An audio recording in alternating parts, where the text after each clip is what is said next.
We're going to hear from the winner, Claire, who is, as I said, I haven't heard her talk, but I've heard nothing but amazing feedback about it. So I want you now to put your hands together and give Claire a massive, massive applause, because the YESx was her first time actually speaking. And I just also wanted to getting carried away. I need to tell you something first of all. She actually lives in Sussex, does Claire, with her daughter Mia. And she has a thriving business as a counsellor. But the YESx was her first time speaking in public. And she won, and she was very, very excited about it.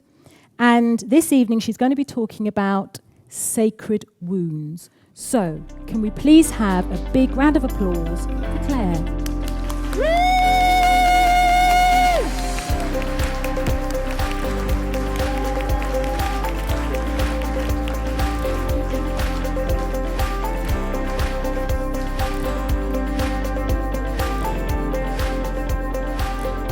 It was the longest day of the year.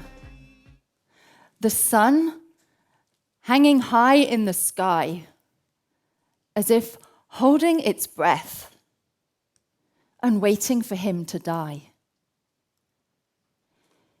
It was the roses that took me back there, with their sweet, sickly smell. So I was once again moving backwards, away from his bed, past the fish tank, through the conservatory and out into the garden. Birds and flowers still implausibly doing their thing. Sun still shining. Birds just singing. Fucking birds. I crumpled to the grass, a giant pair of scissors in my hand. A stranger, a woman I'd met briefly that morning. She began moving towards me, her mouth gaping open like a fish. She stopped suddenly, as if hitting a force field, and floated away. My guttural "no" had surprised us both. I was numb, but didn't know it. Unable to think, except in short, sharp sentences. I looked down at my hands and remembered, gather flowers, gather flowers, gather flowers. I moved slowly through the bushes, cutting here and there, creating a haphazard bouquet to lay on his body, already cold, empty now, devoid of him. I wasn't even there when he died. He went without me, though I'd been with him all the way. Caring for him at home those last 6 months, sleeping beside him in a camp bed those last 6 nights, the nurses knowing better than to disagree. I'd been gone literally 2 minutes. 2 minutes. I was having a pee. And that's when he died. Martin and I actually met right here at YES Group about 15 years ago. We fell in love. We had a baby girl, Mia. And then 2 days after her first birthday, he died. The outline of his body still forms the YES Group logo. And every time I come here, it's like I am surrounded by him. We all have pain. We all have wounds. And over the last 11 years, I've had 3 very different relationships with this wound and with myself.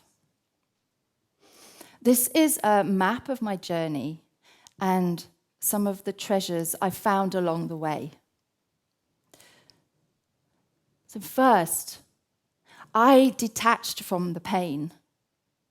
Like I said earlier, I was numb but didn't know it. That's what my body did very naturally, to protect me, to numb me, and thank God. But after a short while, this wore off, so I had to find ways to numb myself. I read a lot of books. I watched a lot of movies. I ate a lot of chocolate. And I kept super busy. That wasn't hard. I had a 1-year-old. And on the outside, I may have appeared to be coping well. But on the inside, I was detached from the feelings, from myself, and from everyone else. I kept people at arm's length. And I secretly hoped that the pain would have disappeared, that I'd grieved enough. But as Carl Jung said, what we resist not only persists, but will grow in size. And that's what happened. This pain was indeed growing in size, and I was having to move faster, run faster to keep it at bay. So I found another way. I became attached to the pain. I got lost in it. I became a victim. And it served me well for a while. I have to say, I was a fantastic victim. I had a powerful story. I was a widow at 33 and a single mum. But where did that get me? This was a heavy, stuck place with little room for growth, learning, flexibility. And I blamed the world. I blamed God, Martin. I blamed Tony Robbins and the YESx group. I blamed myself. So I detached again. I moved back and forth between these 2 places, detaching, attaching, back and forth, trying to find some ground beneath my feet. Lost, confused, exhausted. And then I stopped. I turned towards myself and the pain. And I remember the first time I did this. I was sitting on the hardwood floor in my dining room, leaning against the unheated radiator, cold metal against my back.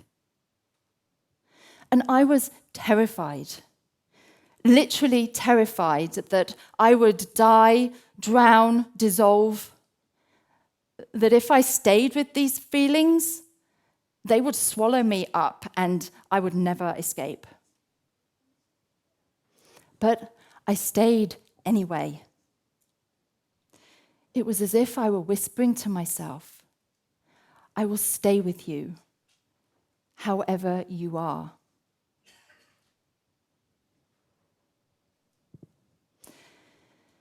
This was a huge turning point for me.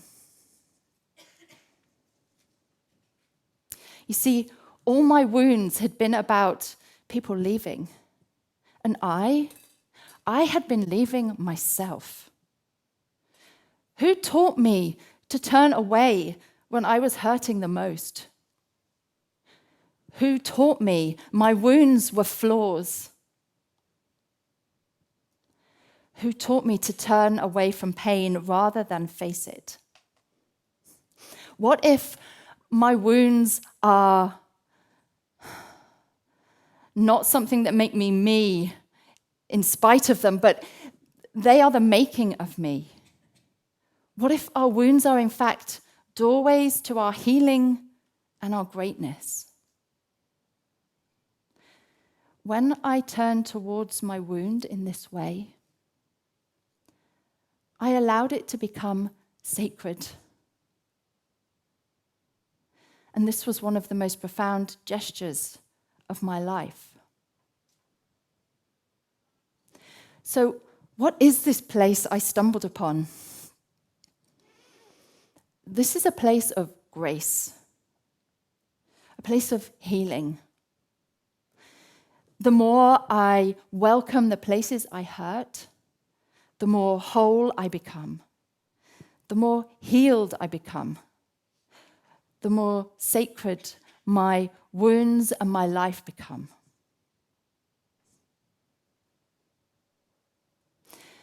There's a quote by Rumi that I love. It says, "The wound is the place where the light enters you." I also believe it's a place of treasures. Here are 5 treasures I found. Number 1. I have found compassion for myself in all the ways I've made it through. When I've crawled on my hands and knees, when I've numbed out, when I've been the victim, and when I've been kind. I found there's room for it all. The pain, the gratitude, the joy. And like this, I'm honoring myself. I'm honoring Martin. And I'm honoring my humanness. 2. It takes great courage to be this vulnerable with ourselves, to be so naked, so raw, so real, to allow ourselves to break open. 3. But like this, I was able to connect not just with the sanitized version of me, but with the wild, messy, authentic me. And that's when I feel alive and deeply met, seen. And from this place, I can connect outside myself with others and meet them with my wide, open heart. 4. There were nights when I couldn't sleep. So I'd get out of bed and let words bleed out of me onto the page. Those words are slowly forming a novel. And I paint. I let layer upon layer emerge. And these paintings are slowly forming a collection. There's this thing called the Radiance Sutra. And it says, right here, in the middle of the feeling, attend the blossoming. I'm attending my own blossoming and watching with delight as that ripples out to those around me. Number 5. My journey has become the fertile ground out of which my passion and my purpose are growing. I'm a mum. I paint, I write, I trained and I work as a therapist. Because I believe sometimes it's too hard to go here alone. Sometimes we need a holding space and someone to accompany us.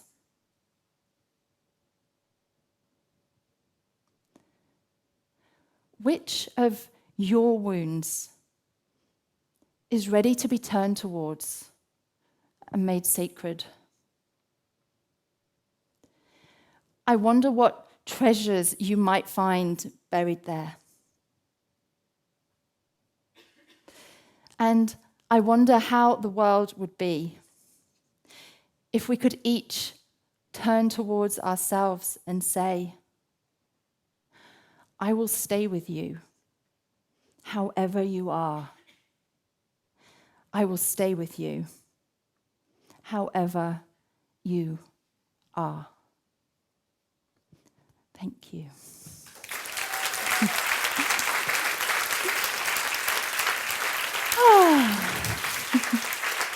Her music.